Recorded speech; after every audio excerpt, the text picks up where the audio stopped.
ngana loba parce que ngazala nga fanatique ya moto te nakita pe na ba sentiment ba tout soki atambola ki malamu molimo na e pe manakinya akena na lieu de repos mais soki atambola ki mabe na cc akena lieu de trauma témoignage na yo parce que awa babi kofia ko mwanza mais so ba na témoignage atiki musique wana atiki mabe kokene église a problème te akena kamba eza problème te akena ya zongi mazaka na vie na ye akenda kamba auti na est non auti beta musique après autant kamba non pour dire que bon le motema te koloba ke alobi Kofi aza mwana nzambe c'est une erreur.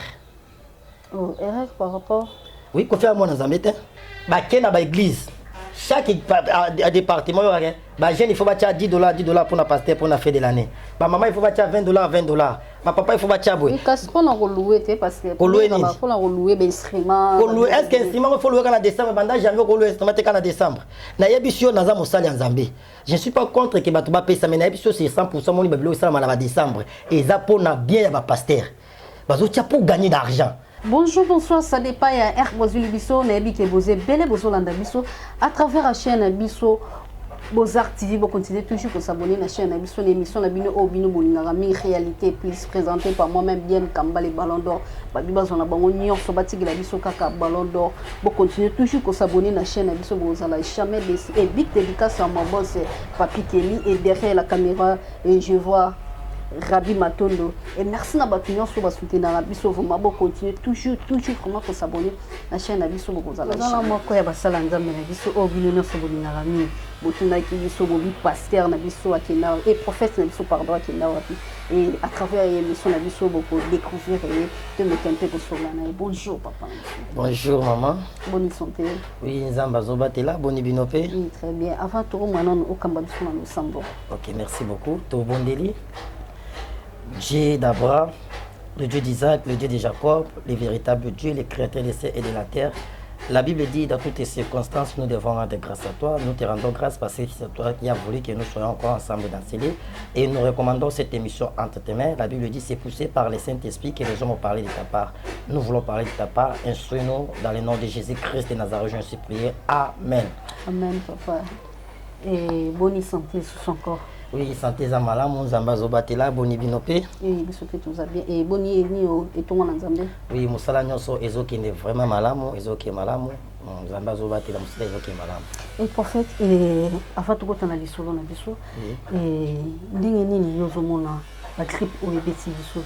Ebeti presque le monde entier kala mini pété que ni o bani bazoni se biso lisusu. Oui, bon ba grippe oyo mingi premièrement c'est que ngala lobango mingi nangana bisa bana nzambe mingi na babiloko nyonso ezokoma pe na temps otozali ezoko annoncer déjà le temps de l'enfin. Donc Jésus-Christ revient bientôt. Babiloko ebele tozomona oyo eza purement diabolique. Ya babiloko mo mingi eza créé par les gens bato ya molili. Ya babiloko na otalo belango précédemment donc ya babiloko mo eza babiloko mo ya molili. Mais il faut tout sembler la makasi. La Bible dit les ténèbres ne régneront pas toujours. Nous les enfants de Dieu, les hommes de Dieu, il faut tout sembler la mingi. Parce que ça va être pire et démoniaque. Il y a un monde qui va faire souffrir les confinement. Les gens souffrent premièrement. Les gens souffrent confinement. Donc, ils sont la plus pire. Surtout maintenant, on a vu ce volé-là. Si on a confinement, parce que non, on est souffrance, c'est ma casse. Parce que si on a confiné, c'est-à-dire qu'ils sont la pire. Donc, dans les Zambie, tout semble la mingi. Ils ont un plan de Satan. Ils ont bien préparé dans le monde des ténèbres. Abiloko nyonso ezoleka o mais Nzambe osunga biso. Et prophète biso mort subite c'est comme mini parce que ceux qui tolamu ki tolali tolamu ki tomoni mutumo wa kufi tolamu ki tomoni na ba bit ba mort subite. Est-ce que yo ozui attaquer tant que Nzambe ala ki souhaite? Bon, babiloko mingi to mona ba mort subite ozoloba oui, Nzambe pambola pona question ezosala mingi. Bon le sabona TV o masoma ozai kuna zindi bato ba kufi. O balinière ezindi bato bakufi o mutuka munene moko ebaloki kuna bato bakufi ebele et non yebisa bato ebele omoni babiloko wana eza ba sacrifice ya bokitiste ya ba homme politique omoni ba politicien bango ba sacrifice ya mutu moko te ba autorité mingi wana bango ba sacrifice ya bato ebele oyo kuna ndako moko eziki bato nyonso baziki bakufi non eza ba sacrifice na bango o masuwa moko kenda kuna ezindi oui accident to boyete ezalaka mais mingi ezosala ma eza ba sacrifice. Yango moto yebisa bana nzambe pe bato avant na kobima il faut prier. Omoni nde biso yango bibelobi Les enfants des ténèbres sont plus intelligents que les enfants de la lumière. Biso bana nzambe tout le monde a makamunyo sonnet na baventir. Un occultiste a koki kobimate na journée que ça la eloko so na buto à se préparer été. Donc il se prépare pendant la nuit. Et la victoire est bandana na butu. Ya moni biso bana nzambe mona nzambe ala mukana tongo ala mukika boneti mpuku neti nyama bimika buwa ke brisque. Non, il faut d'abord commencer par la prière. Kotika journée na maboko ya nzambe. Parce que pendant lorsque nous dormons, l'ennemi ne dort jamais. Lui azala kaona pona koluka ba stratégie ndeni nye ya kosala pona kosala sabana nzambe ba accident koluka ko bomba batu. Siko yo so la mui na tongo o détruire ba misala na ye wana te. Automatiquement soki uzwa. Ya moni ba biloko wana za ba biloko moko ba sacrifice. Il faut dans la vie de prière. Il y a hôtel mais là ba projet ba biloko ono mona mamiza ba sacrifice. Il y a ba konzi. Ba mort mingi zomona oui, la mort existe. Les accidentés nde to mona kelem sous accident ça là. Ba accident on lobi l'accident ezame mingi ndenge zo sama na bamboko na biso mingi et ba sacrifice. Oh ya ba ku fe belé. Net muso to sala dernièrement. Oh mutu mo bwe na ndako baziki ye na mwasi na bana nyonso. Siko côté moto utila ki eye banité. Ni incendie ko siko lo bambo ko lione uti wapi. Ba be bougie. Bougie on na chaki yango. Nana bango nyonso bakufaki. Nana bisi ba ke ba chaki bougie. Au moment où formuler l'eau parce que pour pas que bougie faut tout monde à qui sauver a dit que ça bougie mais bango nyonso bakufaki parce qu'on a la monnaie bougie et ça va sacrifice au moment il va pouvoir makila il y a un moment il faut dans la vie à prière et prophète ebisi biso makila et toujours na moi sema et ebisi biso makila mais aime sous que yo moko non so de totali lelo ndenge monde wezo kende. Tu es bien en décembre, le pasteur est belé, presque le prophète est belé, celle sa campagne, mais pas bien comme c'est ça. Bon, pas comme tout le monde. Moi, je marche selon l'inspiration du Saint-Esprit. Quand ça, sa campagne, il y a un autre lobby qu'il faut la protéger. Ils sont obligés qu'à faire ça sa campagne à la fin de l'année. Ça parce que j'aime dire la vérité. Hein? J'aime dire la vérité. Dans la campagne, c'est en décembre. Sur 100%, on a 9%, ça va pour l'intérêt. Oh. Je te dis la vérité, je suis un homme de Dieu. Et ça va pour l'intérêt à et ça pour l'intérêt. Tant que les journalistes sont qui dans la campagne, qui dans l'église. Chaque département, il faut battre $10 pour la pasteur pour la fin de l'année. Maman, il faut battre $20. Ma papa, il faut battre $. Oui, parce qu'on a reloué, parce que pour la relouer, instrument. Est-ce qu'un instrument il faut louer en décembre? Pendant janvier, on loue instrument en décembre. Naïbisio, Naza Moussali en Zambie. Je ne suis pas contre que Batouba paye ça, mais Naïbisio, c'est 100% mon libélo, ça en décembre. Et ça pour bien à pasteur. Parce que pour gagner d'argent. Moi, Naïbisio, maman. Crois-moi, mingi na makambo Zambie, surtout mingi na mboka na biso comme business. Et comment business pourquoi? Parce que tout à l'heure, il faut tout comprendre Zambie. Moi même diable a tellement risé maïle mabe. Ndeba tu makasa ke oh diable akanga batu na décembre, diable a changé stratégie. Akoma okezela batu musu peut-être na janvier, février. Pour que na décembre le 31 nous sommes ça nini? A okima na église. A otika o se distrait mais o zelo siko na janvier. Donc la campagne de belozo moni sala mawana. Ils ont pour l'intérêt à pasteur. Mingo mon abandon janvier ti novembre à ça en décembre. On va veiller. Est-ce que pour nous battre il faut que veiller? Non, je ne suis pas contre tout cela mais ils sont obligés. Est-ce que nous va battre veiller de battre la montre? Parce le 31 décembre. Et le battre la montre Bible. L'ange de l'Éternel campe autour de ceux qui les craint pour les racher en danger. Angelou Nzambe azinga kapembeni ya muto abanga Nzambe. Et là où protéger c'est la crainte de l'Éternel. Et non aller dans l'église. L'église est la place où Jésus nous a laissé pour préparer pour l'enlèvement. Mais l'église ne protège personne. Quand ça te soit qui a veillé, ou bien qui campagne de protéger, non, bangande Zambé. Il y a un babilo qui a mingi et ça va cop. Mon des assos ba lobby karata na mboko, babi qui veille ça tout le monde va passer veiller ba là. Mais le 31 décembre il y a né parce que tout le monde peut veiller là, il mais tout le monde a chef de l'État ça là qui on l'a na. Ah. Est-ce que Matmazala était est-ce qu'ils sont obligés qu'à veiller dans une église? Non. Ils sont obligés de. Mais on peut pas ça là bon. Mais il y a un dit ngana kendane ba tunyo sauter. Oh ne Jésus a loi mo ba tia na Bible non le 31 bino nyo sur l'église nyo ça veut ça la Bible était et ça loi té. Il y a les 25, les 24. Bon on tous les 24 et les 25 on a fait tabac Noël un jour on a parlé parce que fête à Noël ça biblique té. Oh. Et ça biblique té. Noël, pour la Bible chrétienne, c'est biblique, c'est pas biblique. Jésus a botté les 25 ans. Un jour, on a parlé sur ça. Mais les 31, j'ai mes enfants. Je peux rester à la maison. Est-ce que pour nous, ça me fait dans l'église? so c'est que je dois partir mais ils ont obligé de donner tinga nzamba convaincre na ngate que na tia veiller ou bien na place moi pour na veiller non na muta sambela na ndene opa mona ke veiller ki menga na sala yango te en fait si on a la lingano ngo yamba oti po ba question boy pardon na lingo yamba te ko na bon et pour faire tout son maman si maman ok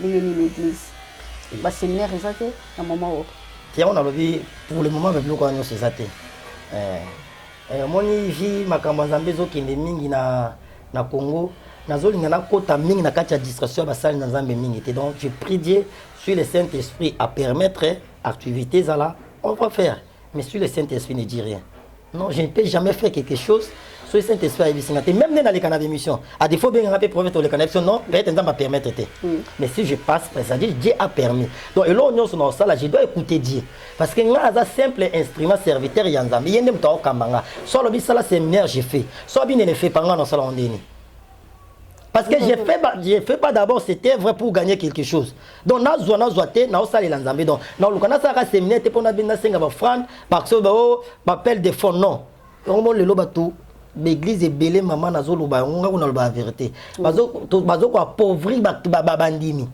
au monde basa nzambe ba progresser ba ke liboso bandimi ba tika ba pauvre yo za na 200 olinga ozo sona 1 fois oze pas mondimi appel de fort banda likolo ti na c'est chaque jour te biso te bango tout na bato baza pembe na même là moi je travaille nga sala ba bilo nyoso te nga tambola ne bato nyoso te en fait yo senga te ke no bo pesa mbonga lo senga ngote wana eza elo mtsudi ndo eza nene eza peut-être eza volontaire no websa moto tende balo bato so baro appel de fort bana nana pesa $100 nana pesa $10 nana pesa eza ba église so ba osuka kana na $10 bo c'est comme toi dans $5 azal pas mbolite mto za 1000 francs non mais être aux endroits où tu foutu là non peut ça communiquer tu fous par exemple $100 $200 bah toi bonne volonté ou à monique à soutenir musala ya nzambe après si ba foutu so pas pécité ils sont obligés ils ont volonté mais maintenant quand les montant te bo so za montant na te ya au moins les losiko ba mingi même comme qui ma même église ah oui parce que demande donc attendez ba benga inter demande l'équipe ah bah eza l'église maman ngaza musala nzambe eza l'église ba rotilo 4 paniers ba bandi oya boy papa maman mboka tout ça va ça nzambe to ya mabato na les kana chaîne locale na biso je reçois les gens souffrent hein? Mais tu as 4 paniers 3 paniers c'est comme tu es moi za ngote ozoko exiger eza ba passer to beta CT donc attends non beta CT donc il faut mon tellement mal à l'aise de l'équipe il faut qu'il paye ça non hein des prières dans l'église de lundi à dimanche de lundi à dimanche lundi mardi mercredi jeudi vendredi samedi dimanche toujours battre dans l'église mais besoin quoi profit battre bibi mo boloba bongo pasteur non faut parce que nga ozolobaka longola kanga bango bibi que celui qui ne travaille celui qui ne travaille pas ne mange non plus Dieu bénit l'œuvre de nos mains je bénirai l'œuvre de vos mains les gens doivent travailler papa batu il faut basala yo kangi mutu de lundi à dimanche comme toi qui luka erni nous on les autres comme ça baba pauvre va paraître mutu il faut que ndeko sala moi dans mon église là moi je dirais na kanga batu bongo te prière semaine les appels malamoko une fois par semaine ba aseka to bona ngo bon yo na lobeza ndenge na bango eza bongo te yo ka timé bible loba prier ça c'est des fois que dans l'église même dans zabu to roza na loba non j'ai prié dans mon cœur na roza na temple na prier na roza za la douche na prier et aussi prier ça pour moi na prier faut na kene kan église non prier sans cesse c'est-à-dire quoi la vie de prière il faut la vie à mutu donc c'est-à-dire même dans un cas tu as mutu ka Seigneur na osambela na excédé et ça te ka il faut na kene église lundi à dimanche mama ba comme ba pauvre yango moni lelo bato belé ba viso marché te a bana pe osamba de lundi à dimanche lo mo tambola ezate ne ba prophète on bolekisi okangi mutu mondimi de lundi à dimanche mais o te longola kanga mama bango ososenge sumbongo yango donc wanda mo azalaki nango kanga ke journée semaine mobimba o chini yango sunyos yango moni bato mingi ba comprendre makambo wana et comme ça bato mse ben crédité mama tika bato ba ki ne ko travailler. Et prophète et to betano mo le solo mo mamuke et na uta ki olanda ndeko na bino pe mosala nzambe moko et alikaki na chaîne moko alandaki mosala nzambe et prophète Ngefa lobiki kofiolo mbiaza mo na nzambe prophète Ngefa bon je salue d'abord prophète Ngefa que j'aime beaucoup bazaba papa mokolo baké alobi kofi aza mo na nzambe c'est une erreur. Oh erreur par rapport oui kofi aza mo na nzambe te maman et nzamba pambola pour la question ezelo ba te belé ba na ignorance na on me corbette moi c'était na venir expliquer batou on n'est pas les enfants de Dieu nous sommes tous d'abord les créatures de Dieu. Et les sorciers, les occultistes, les magiciens, les charlatans, tous, nous sommes les créatures de Dieu. Tobotamaka, ba créature yanzambi. Mais on devient un enfant de Dieu. On n'est pas un enfant de Dieu. Quand tu dis que Kofi Azamouan Nzambi, qu'est-ce qui prouve que Kofi Azamouan Nzambi? Parce que bah, comme Nzambi, je ne sais pas si tu me permets de lire la Bible pour nous comprendre la question. Anna. Tu me permets? Oui. Je lis, nous sommes dans le livre de Jean chapitre 1er, le verset 11. La Bible dit ceci. Elle est venue chez les siens, et les siens ne l'ont point reçu. Mais à ceux qui l'ont reçu, à ceux qui croient en son nom, elle a donné le pouvoir de devenir enfants de Dieu, lesquels sont nés. Bible vini. Yesu aye. Ake pa bandeko na ye. Ba oya ye ba yambi ete. Azongi na ba oyo. Ba o nyos ba yambi ye. Ba komi bana yanzambe. Donc c'est-à-dire, pour okoma mwana yanzambe, tu dois recevoir Jésus-Christ comme Seigneur et Sauveur. Selon Jean chapitre 3, le verset 16, la Bible dit, Dieu a tant aimé le monde, il a donné son Fils, afin que celui qui croit en lui ne périsse plus, mais il y ait la vie éternelle. Donc c'est-à-dire, on devient l'enfant de Dieu, mais on naît les créatures de Dieu. On n'est pas un enfant de Dieu. Quand tu dis que Kofi est devenu un enfant de Dieu, est-ce que Kofi a reçu de Jésus-Christ comme Seigneur et Sauveur? Point d'interrogation. S'il a reçu Jésus-Christ comme Seigneur et Sauveur, qui a commis réellement moi dans Zambie, oh, quand on va convertir les années, c'est-à-dire, il y a un changement de vie. Nazaki na gauche na komi na droite. Un oyambi Jésus-Christ a komi moi na Zambie, so nazaki no muyibi na otika muyibi. Automatiquement si Kofi aujourd'hui que réellement c'est le prophète Ngefande Olobi. So Kofi a komi moi na Zambie, automatiquement il doit laisser cette musique. Tout le monde a acte d'apôtre chapitre 9. Paul azaki mutu moza na loi ya judaïsme. Azaki ko exécuter les églises. Paul a reçu lettre et pas empereur pour akende ko détruire ba chrétien ya Damas. C'est-à-dire soit que kuna moni ba samba sanini aboma bango. Maintenant c'est la place dans le acte des apôtres chapitre 9 acte des apôtres chapitre 9 la conversion de Paul. Et la kenanzela akutani na le Seigneur de gloire. Jésus lui a apparu. Ayambi Jésus. Paul automatiquement atiki nzela a continué nzela Damascus. Atiki ko boma maman ko sani. Il a commencé à parler de Jésus-Christ. Mais bato ba yeba ki ba moni maman oh mais oh Paul non muto zo chrétien comment il parle de Jésus. Vous comprenez? Donc, c'est-à-dire, si quelqu'un reçoit Jésus-Christ comme Seigneur et Sauveur, si quelqu'un revient à commis moi dans Zambie, automatiquement, bon, on a mis ça là. Pour la Tiki Koboma, à commis qu'on sait la parole de Dieu. Bon, Kofi le lobby que Kofi a commis moi dans Zambie, mais il continue à jouer la musique. C'est-à-dire, à commis moi dans Zambie, hein, babota maman dans Zambie, bako mardon, Koloba qui est passé, il faut à lobby que Kofi a commis moi dans Zambie, c'est une erreur. Donc, à quoi moi, dans un pas avec la musique, mais prophète, tout le monde a payé BLP, et BLP, il y a des messieurs qui ont payé l'église, les Kofi, tout le monde est dernièrement à Kamba. Oui, c'est ça que nous disons, que les gens croient que peut-être aller dans l'église, cela ne suffit pas. D'abord, l'église a déjà lié aux préparé pour l'enlèvement. Or, la conversion et aller dans l'église, c'est deux choses différentes. Quand on parle de la conversion, il y a un changement de mode mobimba. C'est-à-dire que ozaki muyibi, otiki muyibi. Ozaki ndumba, otiki ndumba. Ozaki impidik, otiki impidik. Ozaki mutamasumu, otiki masumu. Ozaki beta musique mondaine, otiki yango automatiquement qui est dans la Zambie. Allez dans l'église, mais les sociaux se parlent à l'église. Quand une église, elle veut que mutakoy moi dans Zambie. Quand une église, elle veut peut-être que mutabongo le motema. Maman, je te dirais moi, je suis un homme de Dieu, je dirige. Et le loso tout le monde na mama beming c'est dans l'église. Oh papa Patrice Aloba qui j'ai cherché les manger trouvé dans l'église. Na quatre églises au monde ensemble mais un impidique. Na quatre églises ensemble un invronnerie. Na quatre églises ensemble là mutaba haine, mutaba ranking. Na quatre au sein de l'église. Au monde a serre soit koya l'église là ti roba mula yubeli puta. Soka bimi boy. Ba benga ngoni. Soki décalé soki ni. Donc ayebi on dit que a banga nzambe pour dans l'église. Oh, on ne crée pas Dieu dans l'église. Quand on parle chrétien, pour les chrétiens dans l'église, d'abord, la place où ils vendent. Dans le milieu où ils fréquentent. Parce qu'en église, tout le monde est saint. À l'église, tout le monde est saint. Mais les chrétiens dans l'église, c'est un témoignage. Parce que on va dire qu'on fait quoi moi, mais souvent un témoignage. Atiki musique wana, atiki mabe. Quand une église a problème, t'as qu'un kamba. Et ça problème, t'as qu'un na zone, mais ça la vie na. A qu'un kamba. A où tu na est non? A où tu mets ta musique? Après où tu en kamba non? Pour dire que bon le monter maté.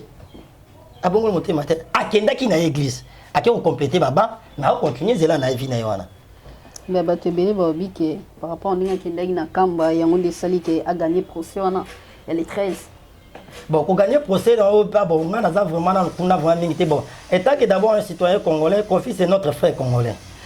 Justice, nga na mona na lobango toujours mutu soka memio na justice afundi wa bomio. Prison eza passe makasi netinga.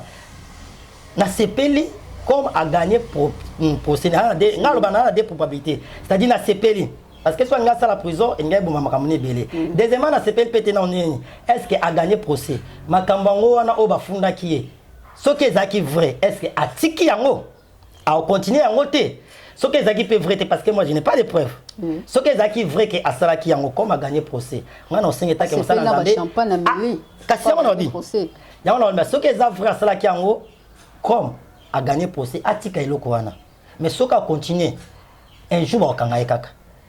C'est que l'homme aura semé. Il les moissonnera. La Bible dit, c'est que l'homme aura semé, il les moissonnera. Azape na banati. Oh, sera sala, ce que ça solo. Oh, ya sala qui, c'est-à-dire, banane pe ba sala eba. C'est que l'homme aura semé, il les moissonnera. Tout se fait ici-bas. Ce qui ya sala qui en bango ya solo. Ba sala ka pe banana ye.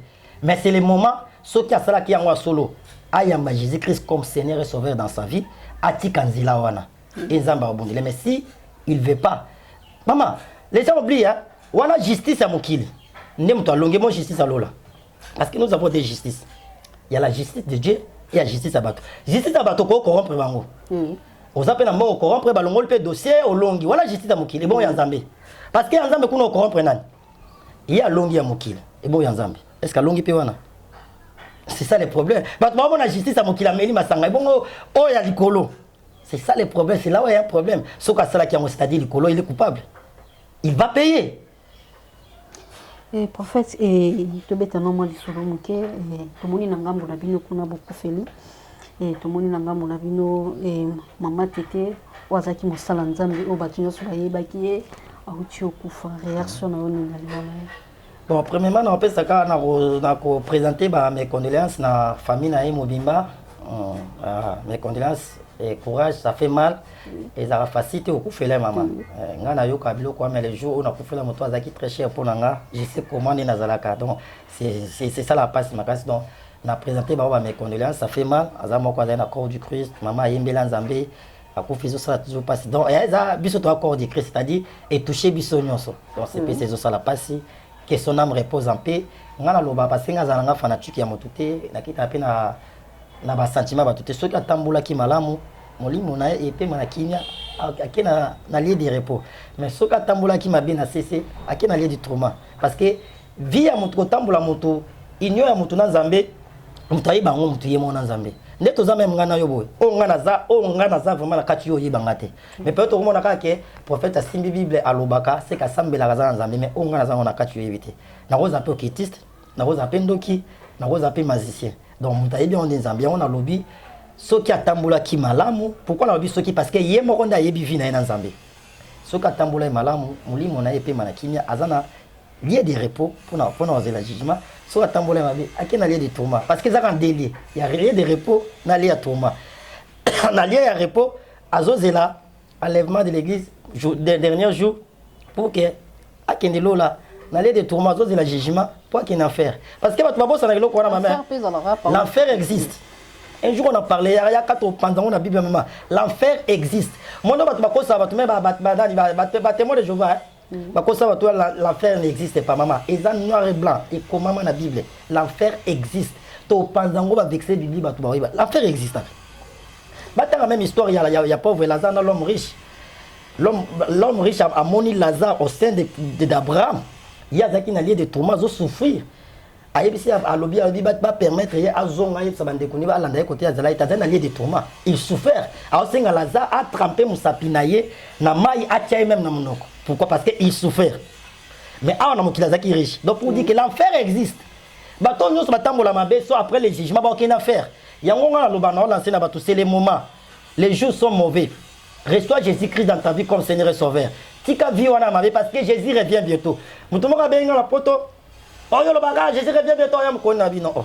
Attends Jésus il est loté mais la mort existe. La mort n'a pas de procédure hein, maman.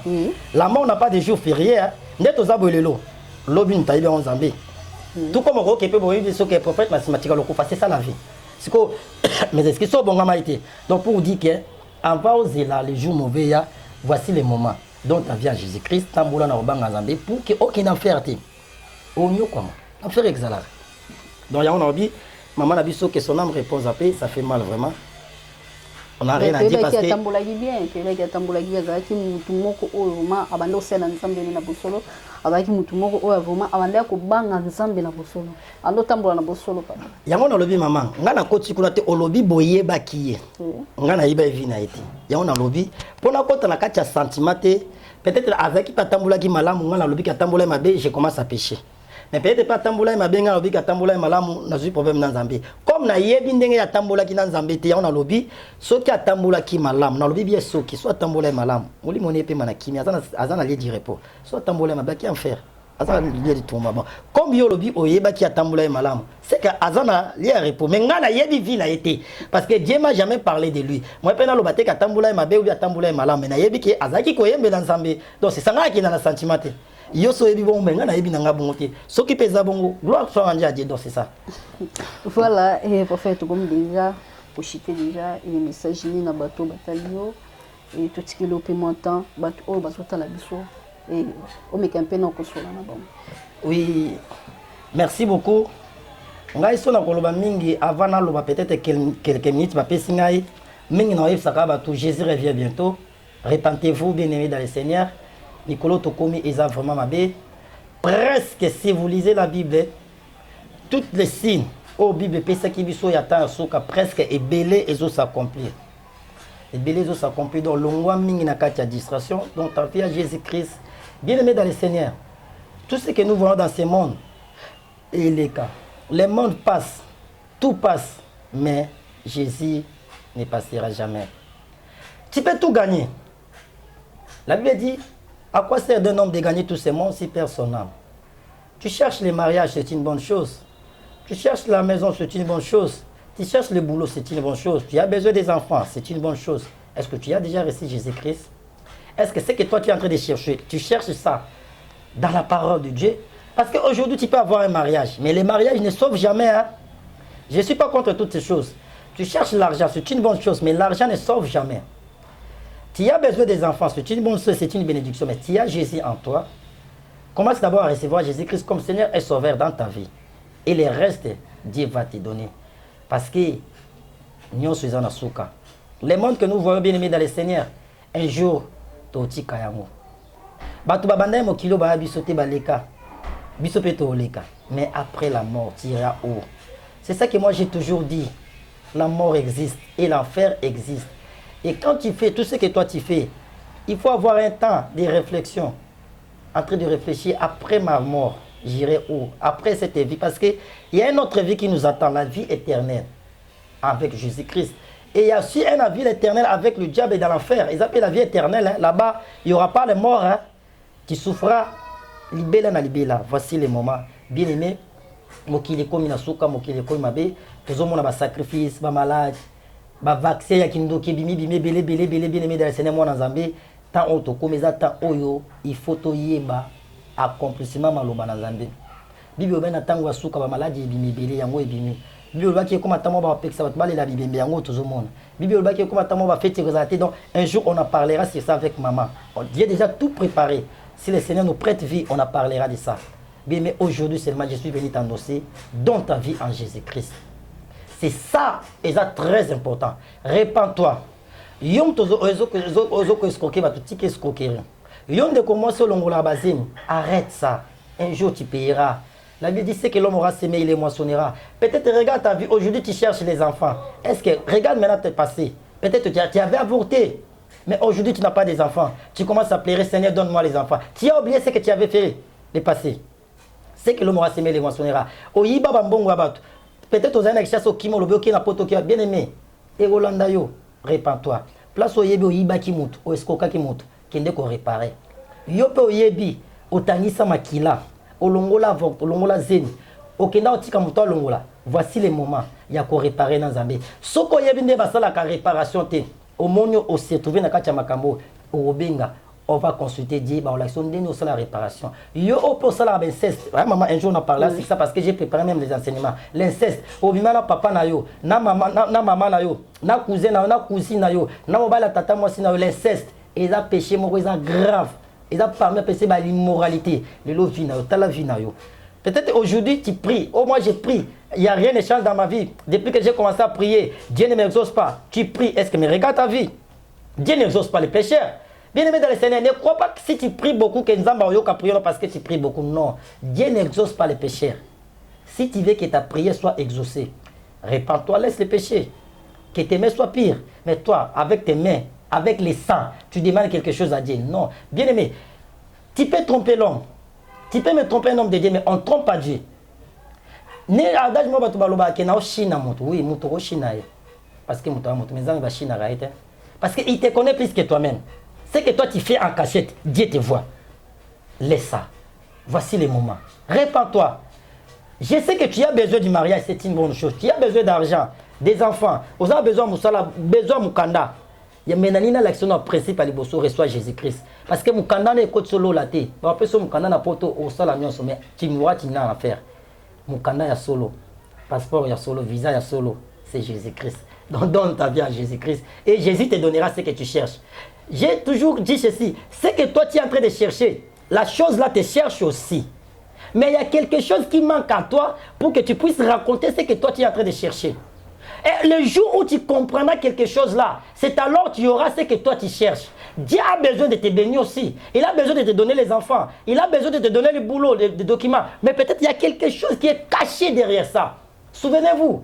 Et lorsqu'il a tué Abel, il ne savait pas ce qu'il voulait, comme il est avant. Il a tué à mon cœur malam. Mais Nzamba Yalobini, le sang de ton frère, crie. Bien aimé, le sang crie. Toi qui coule le sang de gens, même vous les autorités, partout là où vous êtes, vous, oh, vous avez sacrifié ma vie à petit pépé. Dieu vous voit, un jour vous payera. Partout dans le monde. Naba crie. Naba réunion au islam il y a monde éternel parce que j'ai parlé déjà dans mes missions. Et le monde il y a occultisme. Bah ça les réunion moko. Bah poni ba pays au bah on a détruit peuple congolais. Parmi les 5 pays j'avais parlé ça. Bah poni pays à l'Ibosso États-Unis d'Amérique. Deuxième pays en Canada. Troisième pays en Europe, France. En Afrique, Afrique d'ici et l'Angola, c'est pour détruire le peuple congolais. Dieu nous avait parlé. Il y a un lancé qui message dans Zambie, le peuple congolais bazali banda mboka. Faites-vous attention. Vous s'investir dans Bamboka Libanda Lissousouté. C'est que le paix que vous gagnez. Vous avez effort pour investir dans Bamboka Labino. Parce que na kati ya message dans mon qui batu baole la peuple congolais baozo Bamboka maboko pa batie maboko na mtu baole là. C'est ça le projet ya bokistis ya Libanda basali pour na ba dépeuple ba dépouiller le peuple congolais. Voici les moments. Dieu t'a parlé, message déjà moulay mais j'ai lancé au hasard pour ça y est ba nyoso au benga numéro za donc Zala mayeli ba oluka ba kwesi ba banda ko kwesi ba peuple congolais mingi libanda mboka nzambe senga même et comment tamo même pour la base de traitement na mboka wana pose de traitement ba banda oboya donc ba boya même ko pesa ba congolais traitement pourquoi parce que na tous les amis pourquoi bazo sala bonza parce que d'abord congolais c'est un peuple béni par Dieu. Ce pays appartient à Dieu. Si aujourd'hui le peuple congolais souffre, ce n'est pas parce que le peuple est à l'autorité, mais en réalité le peuple congolais a souffert. Même aujourd'hui les gens meurent congolais pourquoi parce qu'il y a la souffrance.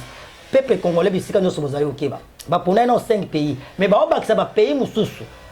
Et na ba pays na ba luka ba na konyokola ba peuple congolais ko boma bango ba kanai ko pekisa ba mikana muso za même za mikana na mais ba compliqué kaka po ba dépouiller yo yango nzamba lobaki zo mayel mes excuses le paix que tu gagnes luka investir na mboka na yo pour que mukolo makambo na koma yo tia maboko na mutu tene tima misusu donc c'est un peu ça nzamba pambola bino bisika nyoso bolandi biso abonnez-vous massivement na chaîne na bino Équilibre TV muto pas za posa a utana prophète. S'abonner à la chaîne Nangai Ezali le temps de Dieu, sobeti le temps de Dieu, et la chaîne Nangai s'abonner, Zambe akozanga pambolante, kunande ba vérité pe mingi Ezali, oyolingi au contentenga numéro Nangai Ezali plus 243 85 41 59 230 plus 243 85 41 59 230. Aux appels à poste aux informations sur ces prophètes, au betika na Google prophète Gelo Kasai au cause d'informations Nangai nyonso. S'abonner à la chaîne Nangai le temps de Dieu pour la cause de vérité. Ce qui Jésus-Christ a zongité, to komona sous mbalasima. Ce qui a zongi, préparez-vous Que le Seigneur bénisse. N'a pas papa Nabiso Jérémy Luemba, hein? Les Renats du désert que j'aime beaucoup. Papa Nabiso na caméra, kuna na Pamboli Bino, hein? Les journalistes que j'aime aussi beaucoup, hein? Merci beaucoup. Ballon d'or, Nzamba Pambola Bino, na Pamboli Bananyo Setonga, on a Okamba, Papa Nabiso Titi Fanfa, kuna en Hollande, Papa Bazo soutenir sur la conseil, Maman Nabiso Corneille, Maman Nabiso, hein? Pacheko kuna na Grèce, Nzamba Pambola Bino, Maman Pacheko, Sali, Papa Matina Fred ici, Papa David kuna na France, vous êtes tellement nombreux, Banonyo Swalinga, prophète Gelo, je vous aime tellement beaucoup, bye bye. Bye bye. Voilà, et tout comme la biso dans souka émission na biso.